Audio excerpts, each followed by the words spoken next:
Bismillah ar-Rahman ar-Rahim. This lesson is about Awqaf development modes of financing. Now, this is an important part of the series of this I'm doing, because really the importance is that, of development of Awqaf, this cannot be overstated. Many valuable Awqaf properties have been lost because of lack of development. And we can see that even today, there are large parcels of Awqaf land that remain idle or underdeveloped. And this situation has led many to criticize Awqaf as being a system of locking in valuable assets without development. But anyway, the development is a business matter, and therefore the parameters that define development for Awqaf are the same as those that apply to any that are used by any private sector project.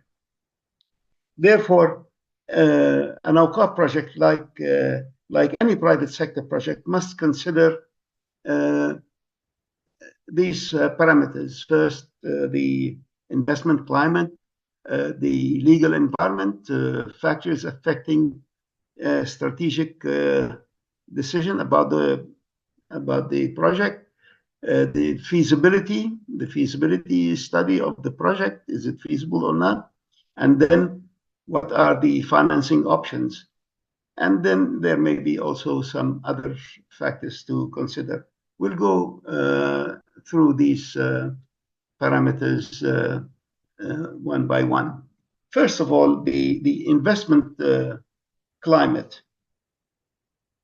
When planning for a project, the first parameter to consider is the investment climate. And there are a number of factors that determine the appropriateness of the investment climate. And these include the political climate, which is the political climate is really the aggregate impact of the current and the expected changes in the country's laws, government, business regulations, tax policies, political stability, etc. All these, make up the political climate to consider when and to be studied really when we are planning to start developing a project. The other factor to consider is the economic environment.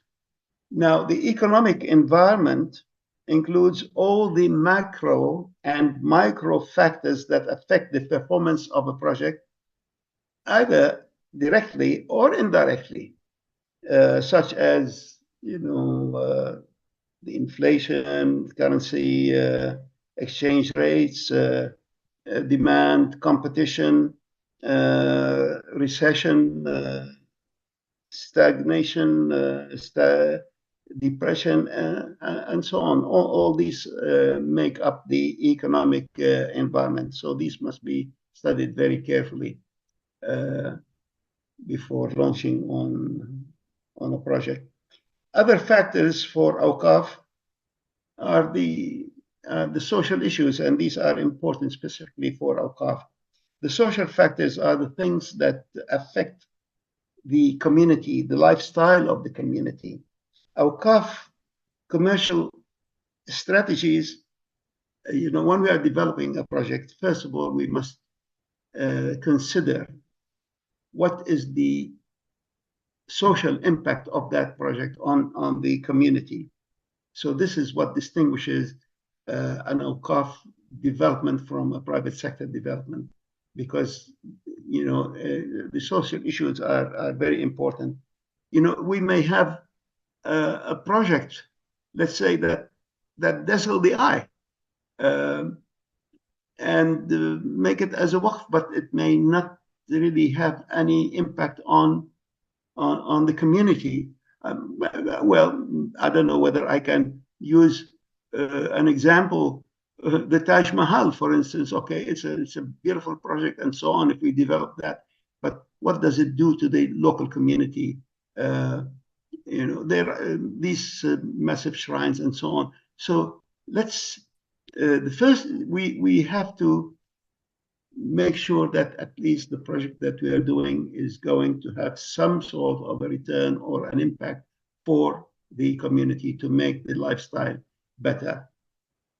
Then there are technical issues also to consider with project development.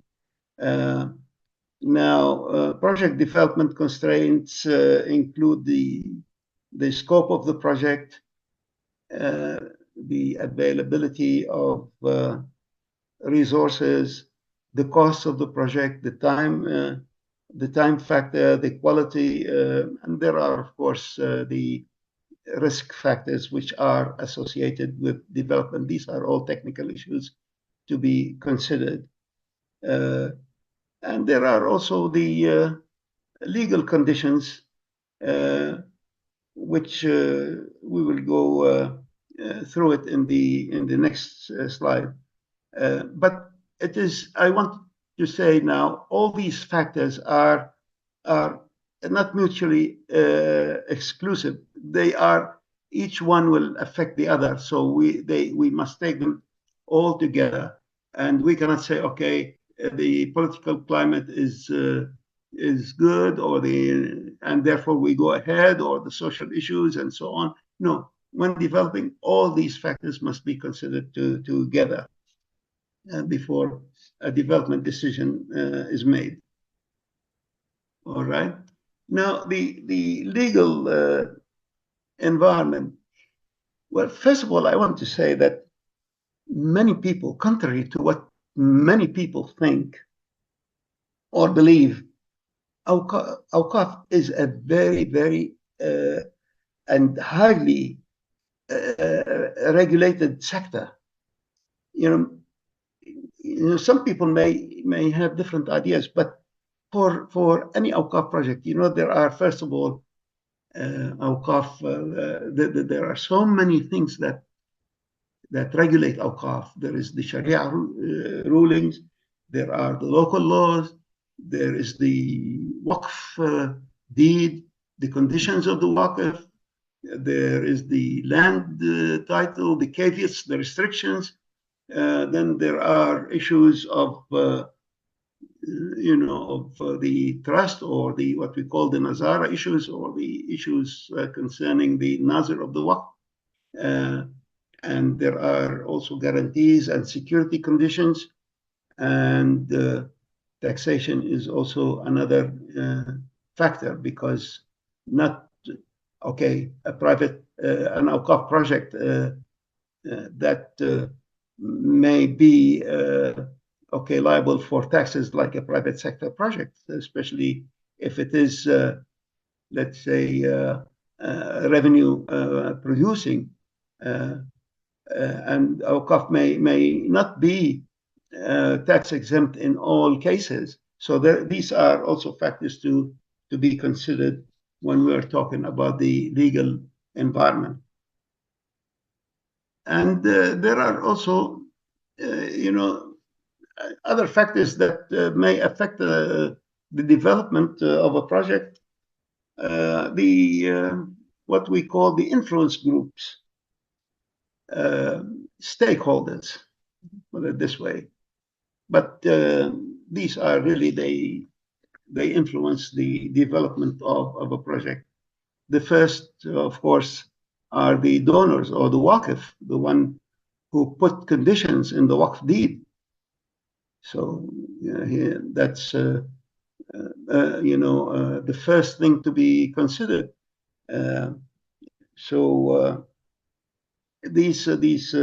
Awqaf projects, like all projects, are influenced by two types of groups. There are the internal groups, and then there are the external groups. The internal groups are, let's say, the Waqif, the trustees, the Nazir, the beneficiaries, maybe the employees of the Waqf company, the volunteers, and those who finance the project, the financiers, banks, and donors who contribute to the development of the project. These are all the internal group that affect the development of a project, and they are,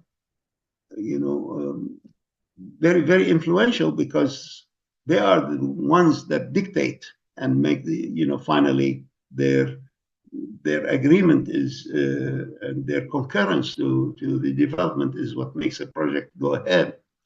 There are also some other groups to be considered, like we've got the Sharia scholars. They also have a say on how a project is to be structured and financed. There are the auditors. There is the government, which may have, let's say, certain zone restrictions. If I have, let's say, a land property in a residential area, maybe I cannot construct a factory there. So there is, the government restriction there, the zoning. This is also an influencing part. The local community, whether they are beneficiaries or not, these are, they can stop a project. They can petition the government. We don't want this, we want that. So they are also, they have a big influence on the go ahead of a project. And then there are what we call a special interest group, who may be interested in a certain way of what the project is to be like. And then there is the media, the media, the people, the newsmakers, or the news reporters who can really present the project to the public. And now, if they are a big influence, and their influence cannot be underestimated. Okay, once we go through all these and we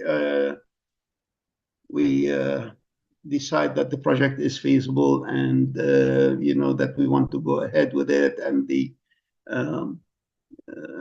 legal environment is okay, and the conditions of the Waqf are all met, and everything, and all the legalities and the technicalities are there, and the financing is arranged, and so on. Then, of course, we can look at, whether the project is feasible or not. So, for every project, before we go into it, we have to prepare a feasibility study. Now, this feasibility study is a very, very important document. It is an analysis that takes into account all of the project's relevant factors. That includes the economic, the technical, the legal, all those things, the parameters that I discussed a bit earlier. Now, a feasibility study, in essence, is a study of an opportunity. The elements of good feasibility include all these factors which I discussed. The analysis of all these factors are, for the most part, the givens in the formula, because we are always in the present tense. We are talking about what we are going to do now, and with an eye to the future. Future means, okay, will this project have competition, by the time we are finished? Will it really work? If the conditions change? So there are a number of variables, and the variables in the formula are also the financial elements, which look into the cost of the project. We have to predict the revenue if it is a cash flow project, which entails predicting demand, sales, occupancy rates, competition, and the level of expenses. It should be understood that predicting the future is not an exact science. Really, that's why financial analysis depend on putting different scenarios. What if, then? What if, then? And so on. These scenarios really reflect the fact that there is, the future is, in many cases, is unpredictable, but we can, know to a certain extent how we can cope if the circumstances change. Scenarios are not the same as forecasts. A forecast implies, when we are talking about a forecast, it implies a single specific view of the future. But a scenario means, there are different, different views or different changes. As I said, the what ifs. What is the impact on the profit or the percentage of the ROI or the liquidity ratios, the working capital? These analyses aim at providing some measure of business performance, which allow the Waqf managers to make an informed decision about proceeding with a project or not. So all these, this is where a feasibility study is very important.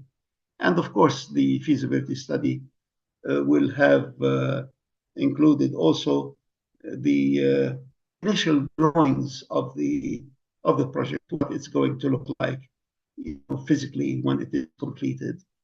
I mean, there are many attachments to it beside all the, beside all the factors that we are, considering.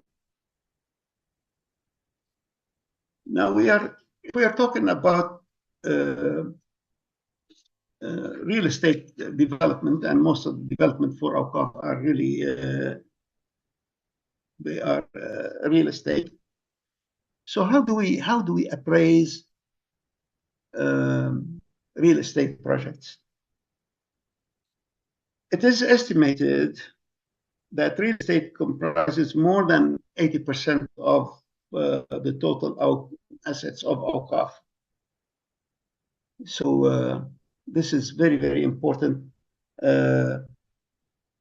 to know that why development is for Awqaf is important.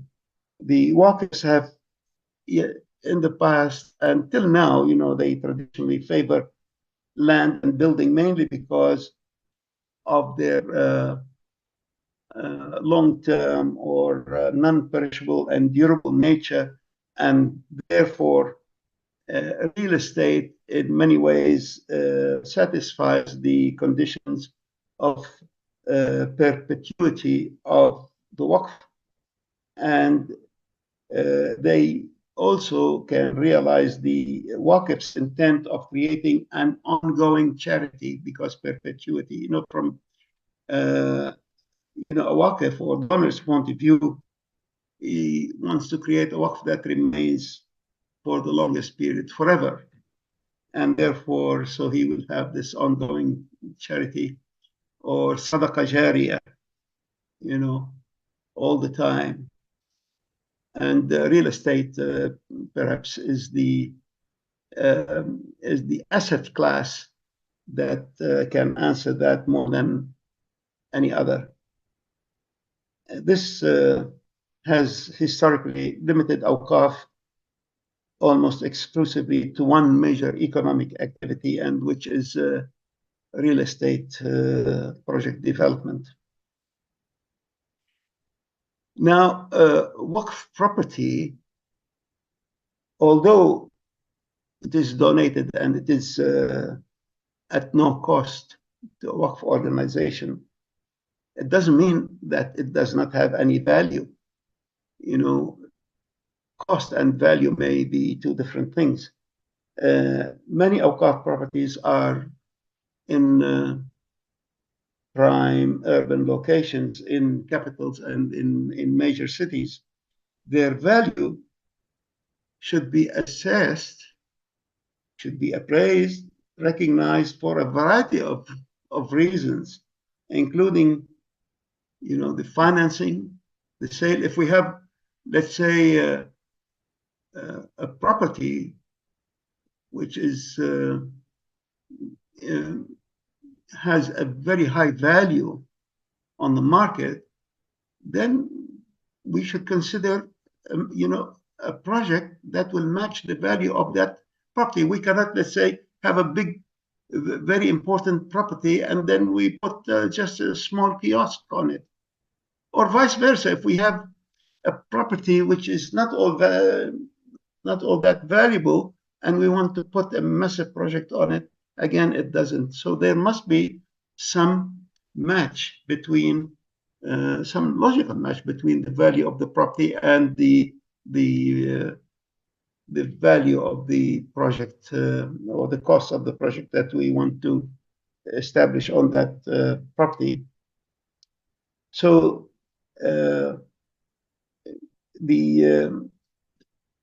the location, as many realtors always tell us, location, location, location, these are the various conditions. This is really the important part, because you see, let's say, a project in an urban center, in city center, in the center of the city, has different value to, a property, even though it may be of a larger size, which is on the outskirts or in a suburban location. Also, what determines the value is the shape of the project, the property. When we are appraising it, is the property, is it a nice rectangular shape with a wide street frontage, or is it multilateral with a very narrow street frontage? All this determine, although the area may be the same, but the shape also has, a value in determining what the property is worth. There are other factors also to consider, which affect the value of the property, whether it is connected to the amenities like or the utilities like sewage or telephone lines, electricity, etc. All this determine, if a property that is not connected to these utilities, it may not be as good, or whether this property is close to schools, to shops, to public transportation, or to even to places of worship, to mosque and so on. This again determines the value. Now, this is if we are talking about developing let's say a vacant property. All these factors must be considered in determining its value. Although on the books of a Waqf company, it may have zero value because it was just donated, or zero cost. But still, we must know the exact appraised value of that property. Now, if we're talking about buildings, For existing buildings, the valuation depends on the type of the building, its structure, the quality of the material, the location again, the plot size and the shape, the frontage, all these things that we have discussed. And there are, different ways of appraising the value of a building. There is one thing called the DCF method, discounted cash flow. If, let's say, we're talking about a residential building, what's its value? It's really all the future, all the cash flow over the life of that building, the expected life of the building, which is discounted to the present value now. And this is one way of appraising it. There is also another method, it's called the residual method, which is estimating the cost of constructing. Say we have a building and we say, all right, we want to know what is the value of that building now. So one way, they say, okay, suppose there is nothing on that land. How much does it cost to construct a building exactly like the one that is in front of us? And then we depreciate it over the years that this building has been in existence. So that would be another rough way of determining the value of a building. Then, of course, there are the precedent sales or the most recent sale of a similar building in the area. This also is an indication. Now, there are vast areas of Awqaf land are agricultural land. Thousands of acres are what is called the arable Waqf properties. And now these have different methods of evaluating them, according to the crop yield and so on. And it's a long study. I will not go through it now. Maybe later on when we are talking about valuing agricultural properties, I will talk about this. I'll go. Okay, now financial structures. The term financial structure refers to how a project is to be financed. A financial structure may involve a mix of equity and debt financing. The terms and conditions of financing will vary according to the financial structures used.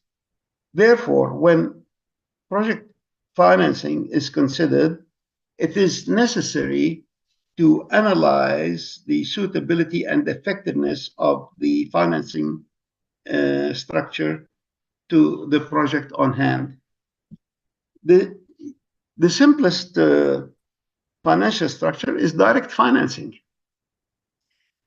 Direct financing entails no intermediaries because it's one-to-one basis. It's financing method where the relationship is direct between the borrower and the lender. For example, a Waqf organization will negotiate directly with a bank or a financier. There are no intermediaries and there are no commissions or intermediary fees. A Waqf, again, this is something which is unique to Waqf. A Waqf may also raise funds by sidestepping financiers and appeal to donors, or may issue its own securities like Waqf certificates or sukuk. Awqaf can do that. Then there is the syndication or syndicated financing. Syndicated financing refers to a mode of financing for the bigger projects where two or more banks group together to finance a project, and each provides a portion of the total required funding to the borrower. Usually, there is a lead bank who manages the financing. He manages the syndicate, and he negotiates the terms of financing with the borrower on behalf of the participating banks. The purpose of syndication is, first of all, spreading the risk among the lending institutions. The lead bank collects the contributions of the syndicate members and disperses the funds. And on maturity, he collects the repayment installments and distributes them on pro rata basis to the participating banks. The principle of syndicated financing applies equally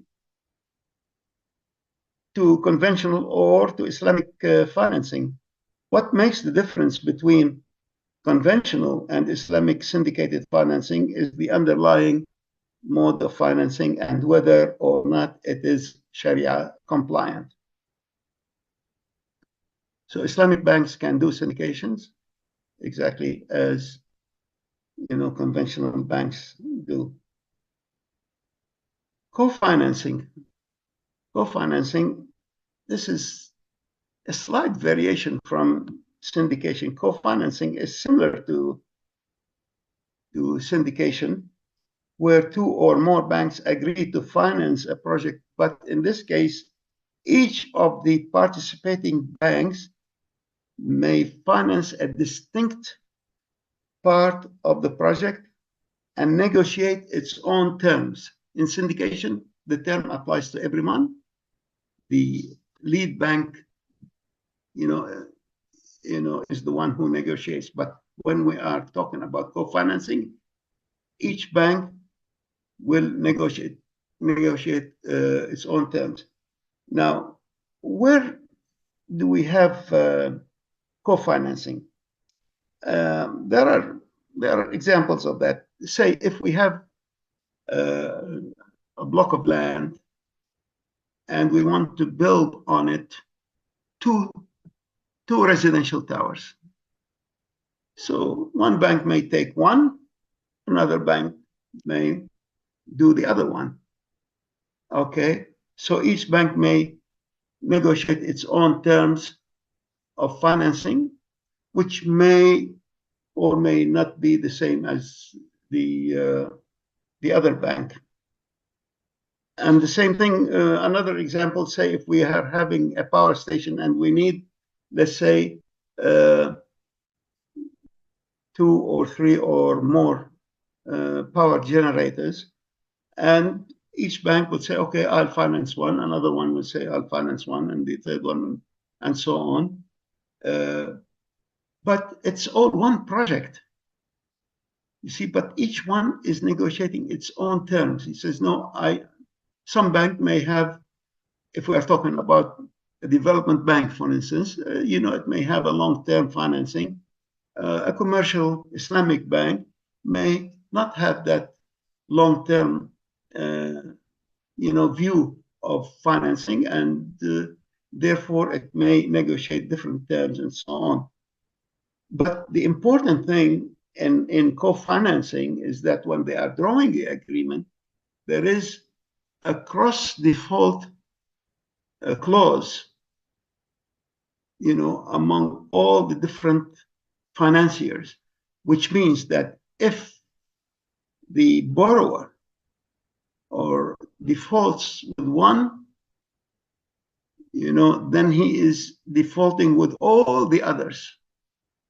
Although he may not have a default with one, he may be paying the others on time, but he may default with one, so that will trigger the default with all. This is what we call a cross-default clause. Okay, the cross-default clause puts the borrower in default with all the co-financiers if he defaults with any one of them, even if there is no breach with the others. A cross-default clause in financing can create what is called a domino effect for the borrower. So although each one may have his own terms and so on, but the only thing that will connect them is that they are financing the same project, and therefore they must work in tandem with each other. The other thing in the financial structure is securitization. Securitization is defined as a process of raising funds through the issuance of marketable securities backed by future cash flow from revenue-producing projects. This mechanism is most suitable for Awqaf in financing large Awqaf projects for the following reasons. First, the Islamic capital market offers potential solutions in the context of capital raising and investment for development of Awqaf assets. Number two, the project which forms the corpus of the Waqf is not pledged and remains free of encumbrances because they are issuing their own securities, and therefore they do not have to mortgage it to any lender.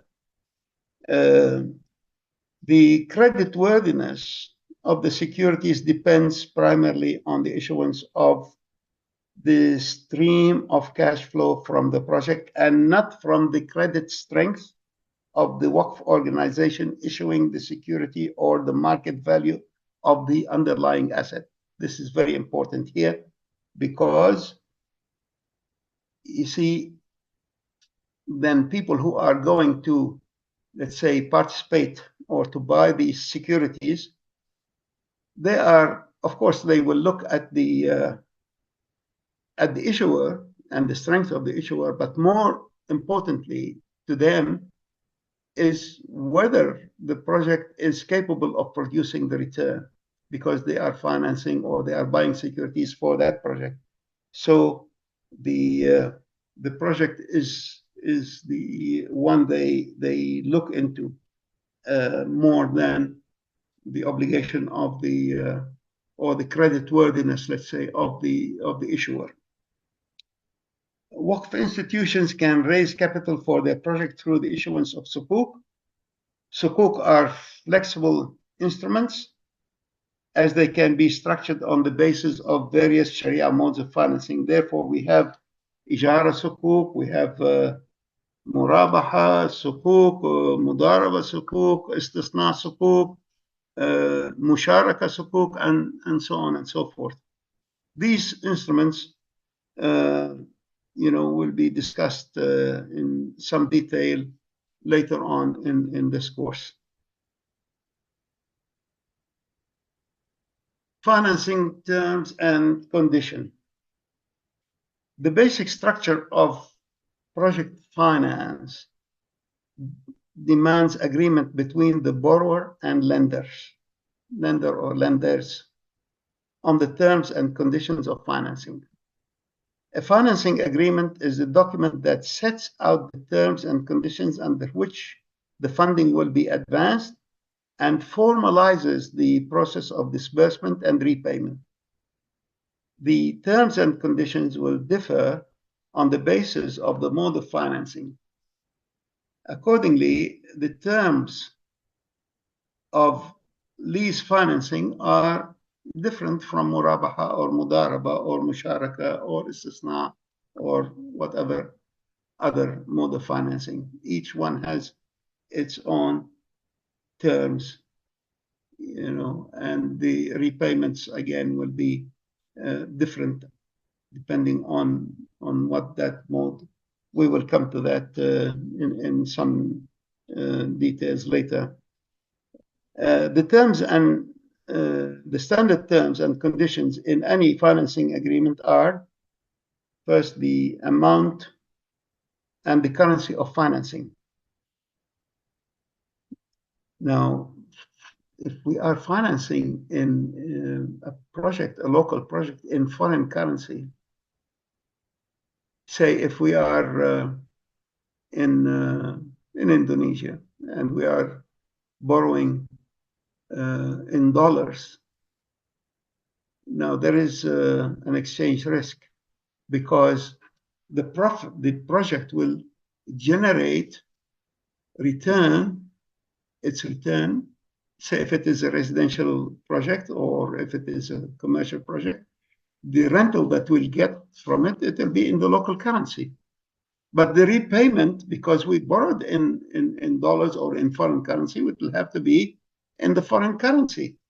And therefore, there is here the exchange risk. Project, the exchange risk, there are again ways of hedging that. And there are certain financing methods of hedging and accounting ways of doing it. The project financing tenors are usually, when we're talking, are usually long term. Now, the definition of long term differs from one lending institution to another. Some lending institution, say if we are talking about 5 years, they may 5 to 7 years, this is long term. In some other banks, bigger banks, 5 to 7 years is medium term, and so on. For a bank like Islamic Development Bank, let's say, which is in development, if we talk about 5 years, this is really short term when they are considering sometimes financing terms over 30 or 40 years. So it's all relative, really, these tenors. Another important term of financing is the profit margin. The profit margin or the interest rate in conventional lending. Now, the profit margin, as Islamic banks call it, or the profit margin or whatever, lending margin is usually quoted as an annual percentage rate. So much percent. In long-term Islamic financing, the profit margin is a floating rate that is benchmarked to an index or a reference rate called the base rate. Hence, the profit rate is comprised of two components, the base rate and the margin on top or over the base rate. And the most used reference is really LIBOR. LIBOR is the acronym for London Interbank Offering Rate, because this is quoted daily in the financial pages of many newspapers. So this is used as a benchmark, and then they say, okay, because maybe till now there is not one Islamic, let's say, reliable benchmark. So most of them they look into this LIBOR, and then they try to put a profit margin based on that. They say, okay, this LIBOR is the base rate. We cannot go below that, and therefore, according to the risk of the project and the tenor and the long terms and so on, and the security and what have you, we can add the our own margin on top, and that therefore this becomes the profit margin for the bank. Another condition is the collateral or the security arrangement. The Awqaf sector does not get much attention from the lending community, and This is because of the security, because Awqaf assets cannot be sold, and therefore they cannot be mortgaged, and this means they cannot be used to collateralize a debt obligation. This means that other security arrangements should be offered for the debt modes of financing. Most Sharia scholars view that, or they are against pledging a Waqf asset because of, if you pledge it, then you are exposing it to liquidation, and therefore, Awqaf assets are to be held and protected in perpetuity. But however, independent legal personality of the Waqf enables it. The Waqf is considered, a legal entity by itself, and it has a personality of its own. And this enables the Waqf to enter into binding agreements in the name of the Waqf. Now, Sharia scholars rule that buildings, fixtures, and any other improvement on the land that may be mortgaged, provided that the land remains unencumbered. I don't know whether this is feasible all the time. Say I mortgage the building, but not the land, and the land is incorporated in the building. I mean, there are issues concerning that, but and that's why, as I read, the Maliki and the Hanbali scholars permit mortgage of a Waqf asset for development if no alternative security is available. What is the alternative security? Alternative securities such as personal guarantees, maybe takaful insurance, mortgaging non-Waqf assets, assignment of receivables. They say, okay, your guarantee is that all the returns from that project will be pledged to you. So this is what we call assignment of receivables. And accordingly, the bank may accept the bank guarantees. Are also other bank guarantees. IDB used to have to request, bank guarantees for its financing of Awqaf projects. So we are financing this project, but the borrower has to bring in a guarantee from some other bank that is acceptable to the Islamic Development Bank when financing a Waqf project. Or it may sometimes accept the other modes, of personal guarantees or receivables and so on. But in this context, a well-negotiated financing agreement protects both sides if the matter goes to court. So because usually if there is any default, and this default cannot be resolved by, let's say, rescheduling sometimes or refinancing or some other mode, then the matter goes to court, and then all these things will be ruled upon preferably by a Sharia court, by the Qadi. Okay. Development financing.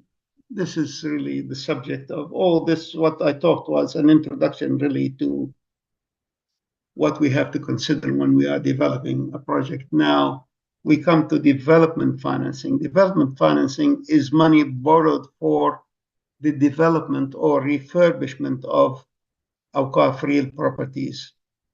Now, consistent with the principle of perpetuity, Awqaf assets should be in condition that enable them to generate steady revenue in order to sustain the purpose for which they were donated to be a waqf.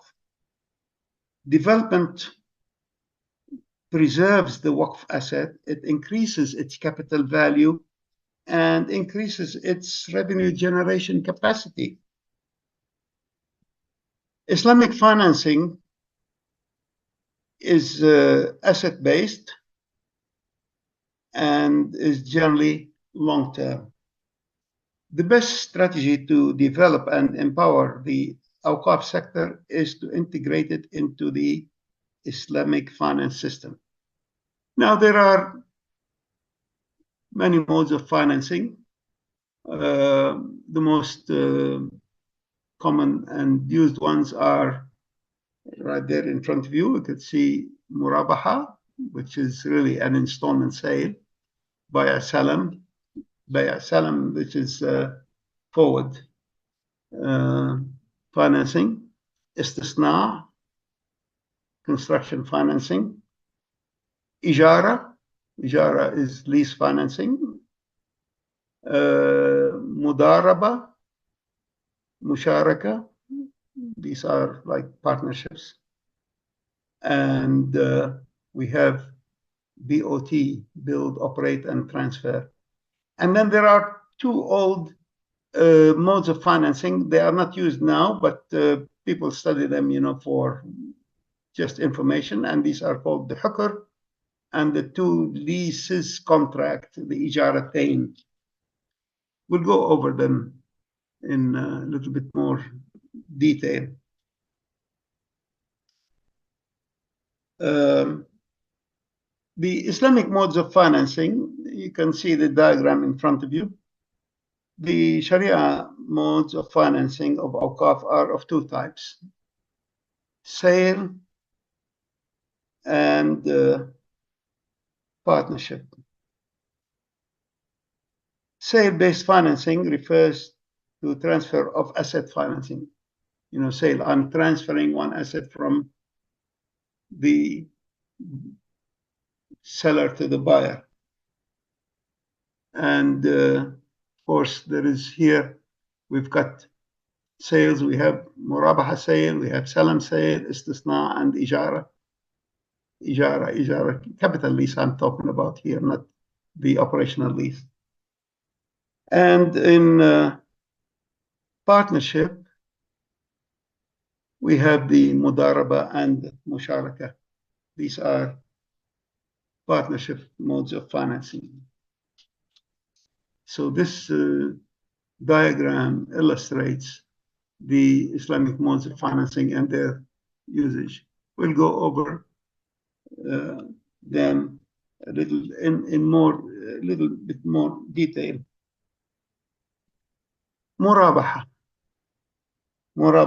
the equivalent of installment sale, because you are really selling it by installment.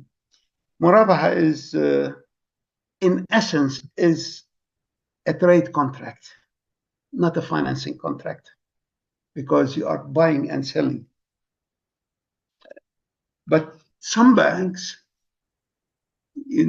actually most banks, they book Murabaha as a financing, as financing transaction, not as a trade transaction.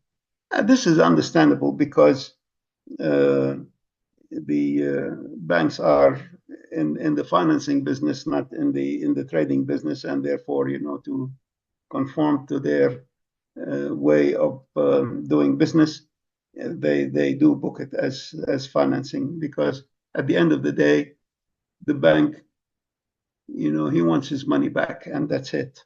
It's financing you to buy this. I'm structuring it as buy and sell.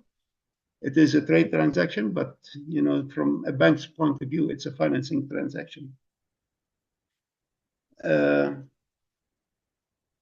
Banks usually and conveniently, they appoint a client who is the buyer as agent to purchase the goods on their behalf. The bank gives money to the client as its agent to buy the goods, or it could pay the supplier directly. The client, who is the seller, takes possession of the goods on behalf of the bank and makes an offer to the bank to buy the goods, and the bank accepts the offer. The bank sells the goods to the client, adding the agreed markup, and this completes the cycle between the bank and the client. Murabaha usually is a short-term to medium-term financing. The sale and purchase of an asset whereby the cost and the profit margin, or the markup, as they call it, when we're talking about murabaha financing, it's called markup rather than profit margin, are disclosed and agreed between the buyer and seller. So he says, I'm buying it for 100, I'm selling it to you for 110. So this is disclosed right at the beginning.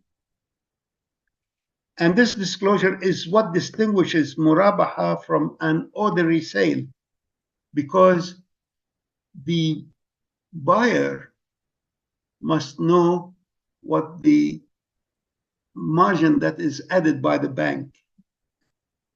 You see, if you are buying a product or any goods from any merchant, he will not tell you what his cost is, and therefore he will not tell you how much profit he is making. But in murabaha, the buyer must know the profit that he is paying the bank. These are disclosed.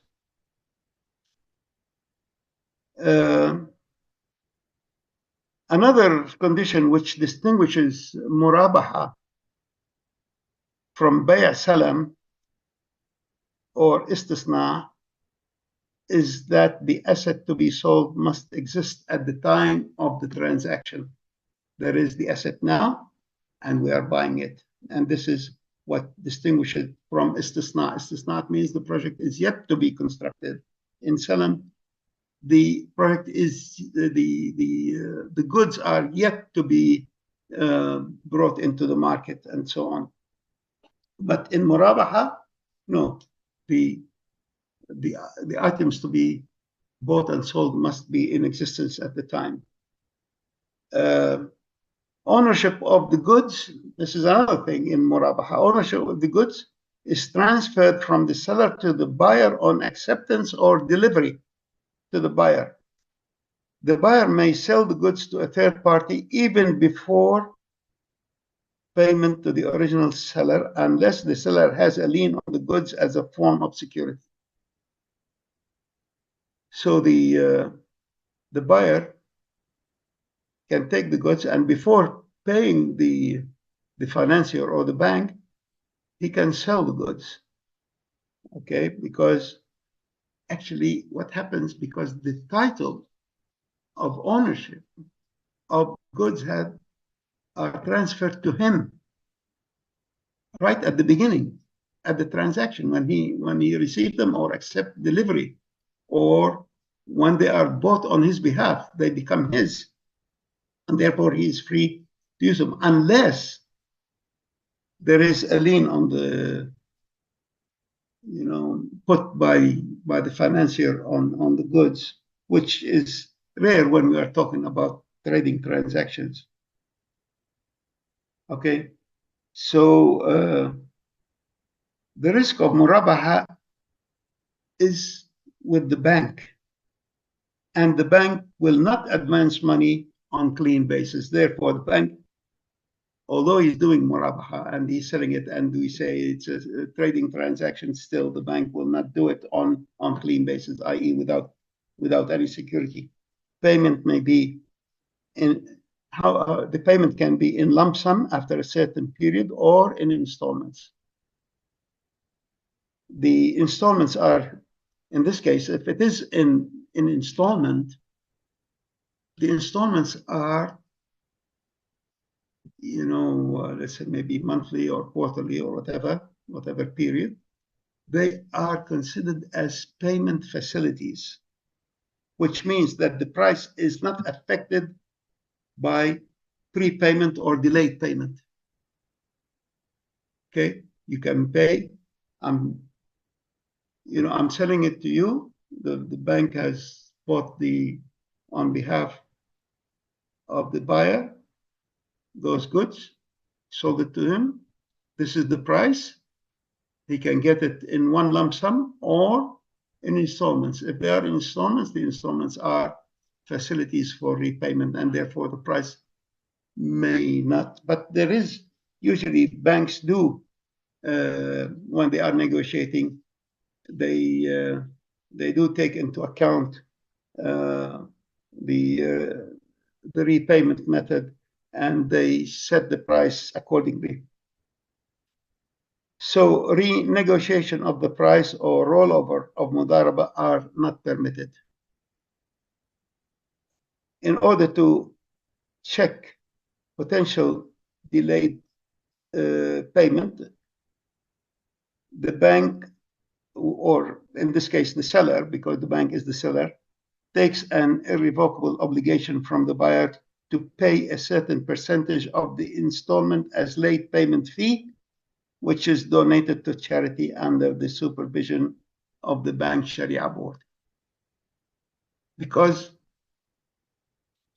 this is a murabaha, and the buyer cannot get scot-free because he delayed payment. So there is a penalty to be paid. And now, Sharia boards, they say, okay, you can take this penalty, but you cannot keep it in your books. Otherwise, it will be, considered time factor, cost of the time of delayed payment. And in murabaha, this is not allowed. Okay. Bay' salam, this is a forward sale contract. Bay' salam is a Sharia compliant sale agreement by which the price of an asset or commodity is paid in advance, but the delivery is deferred. Now, Bay' salam is different from murabaha, where the asset is delivered immediately, but the payment of the price is deferred. Because, in Bay' salam is the other way, because the goods are not in existence at the time of the contract, full specifications and size, weight, volume, color, quality, quantity, time and place of delivery are determined and agreed at the time of the signing of the contract. Now, Islamic banks finance salam operations as buyers, and the goods become the due debt owing by the seller, who is the producer. Delivery in installment, this is used by salam mainly in crops and so on. And really, in Islam, before, it's not allowed. You cannot sell something that you don't have. But Sharia scholars later, allowed it to facilitate the financing of farmers and so on. So Islamic banks finance salam operations as buyer, and the goods become the debt owing by the seller. So the bank financed, let's say, something to be delivered in the future. It means the bank has bought it. So the bank paid the money to get goods at a future date. Okay? So, but the bank, is, banks are not really interested in the goods. They do not want them. To them, Bay' salam is a financing agreement, and therefore the bank, after executing the salam contract as buyer, executes another salam agreement as seller with a third party. Okay, so the bank will receive the goods and then immediately he sells them. So he wants to make sure that there is a buyer, in waiting to take the goods. And salam is used to purchase crop such as cereals and pulses, cotton, oil, and minerals. Other applications of salam include the off-the-plan real estate development, because you are buying, let's say, an apartment or a building or something off the plan. The building is not there yet, and delivery will be after the completion of the building. So this is salam. Again, say if you are, let's say, have a newspaper or magazine subscription, the issues are yet, to be delivered to you, over a period. Say monthly magazine, you receive it. The magazine is not there yet, but you paid for it by subscribing now, and therefore this is a form of salam. As a rule,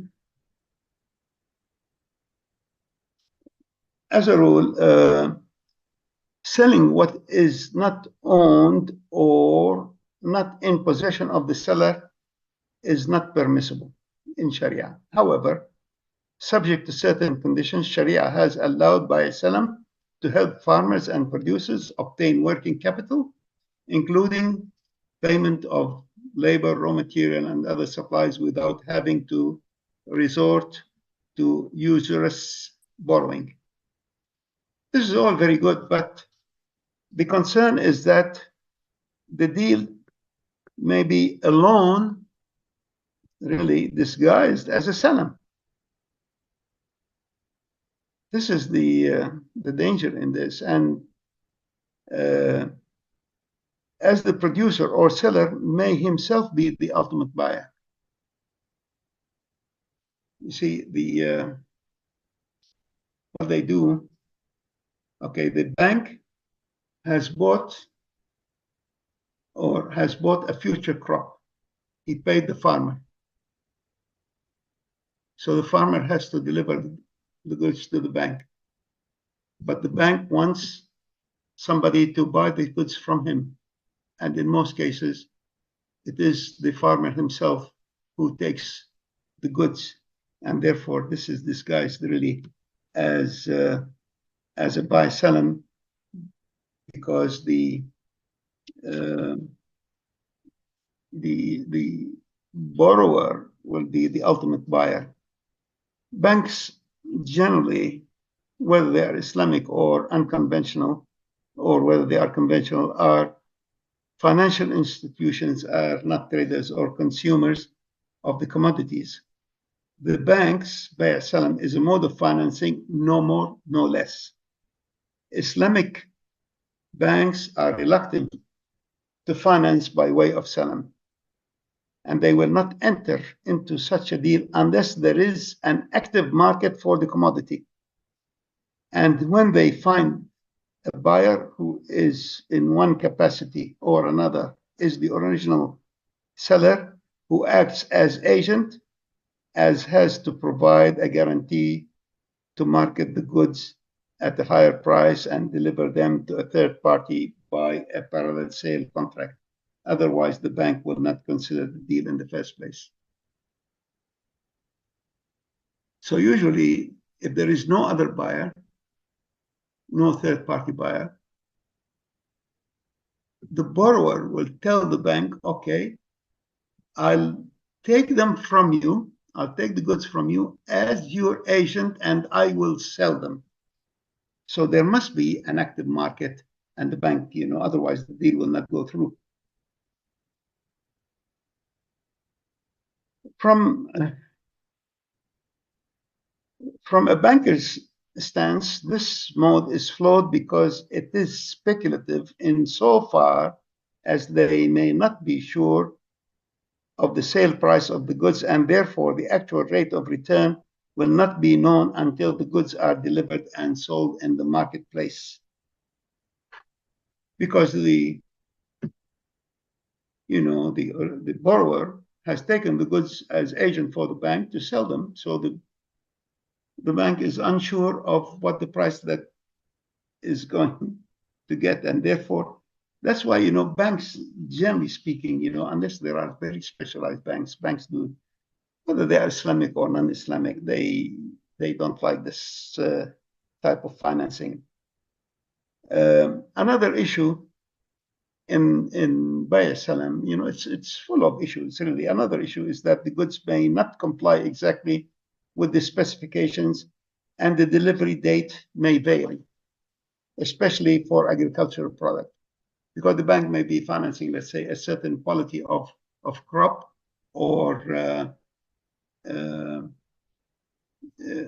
or fruit or whatever, and then the quality, because of rainfall, because of some natural factors or whatever, the goods may not be the exact specification, and therefore this is an issue, and the price, the eventual price, may not be as originally thought to be.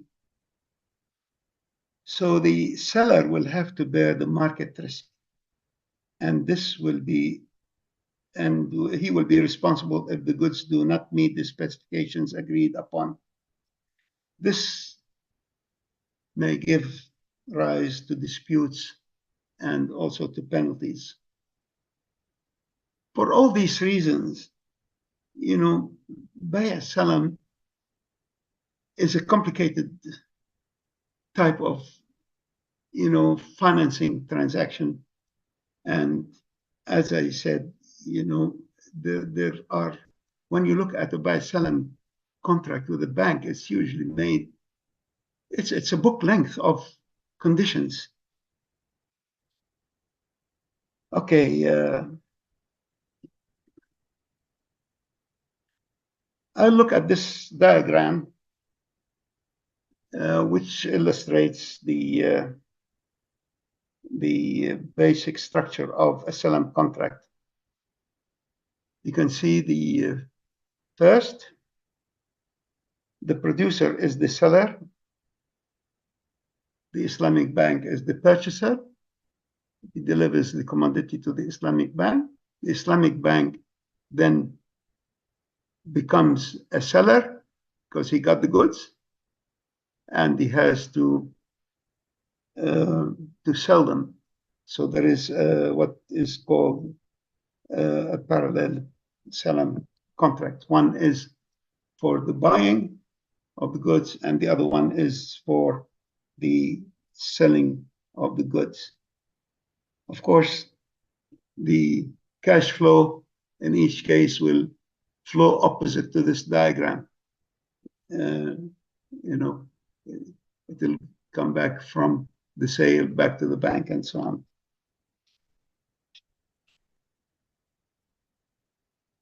Istisna. Istisna is a Sharia compliant mode of financing known as Aqd al-Muqawala, or construction contract. It is generally a long-term contract to finance the construction of assets such as residential and commercial buildings, hospitals, industrial outlets, machinery, made-to-order equipment. These are all financed by, by istisna contract. The contract should state, again, detailed specification, the time for completion and delivery, and of course the agreed price. Sharia scholars consider istisna as a form of Salam sale, the one I discussed before, except that under Salam, payment is made in full in advance while under istisna, payment can be made in lump sum on delivery or in installments after project completion. So there is more flexibility under istisna contract. The main parties to an istisna contract are the customer, who is called the mustasna, who is the buyer of the goods, the producer or manufacturer, the sana, and the bank or financier. Therefore, an istisna contract between the client and the bank entails a parallel subcontract or back-to-back istisna contract between the bank and the contractor who will manufacture, build, or assemble the asset according to agreed specifications.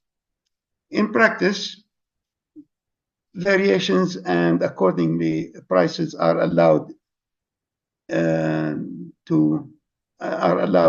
price variations as specifications may vary. These are allowed in istisna. However, to avoid uncertainty or gharar in Islamic lingo, the istisna contract should be detailed as much as possible regarding what the end product will be. An istisna contract can be cancelled before the contractor starts the work, but is irrevocable after commencement. Also, the buyer has the right to revoke the contract if it does not conform to the agreed specifications. A delivery date may be fixed, and penalties for late delivery are permissible. Similarly, incentives for early delivery are also permissible. The bank pays the contractor in full or progressively according to stages of completion. The client pays the bank the markup price in one lump sum or in installments according to an agreed schedule of repayment. Istisna is used in financing Awqaf assets. The Islamic Development Bank, Kuwait Finance House, and other Qatar Islamic Bank used istisna in their contracts. In the UK, Al-Buraq Fund of ABC financed a student accommodation project in Leeds for a European Waqf to the tune of £10 million by way of istisna. I'll stop here and I will continue this series of lectures on Awqaf development next week, inshallah. Thank you very much for listening.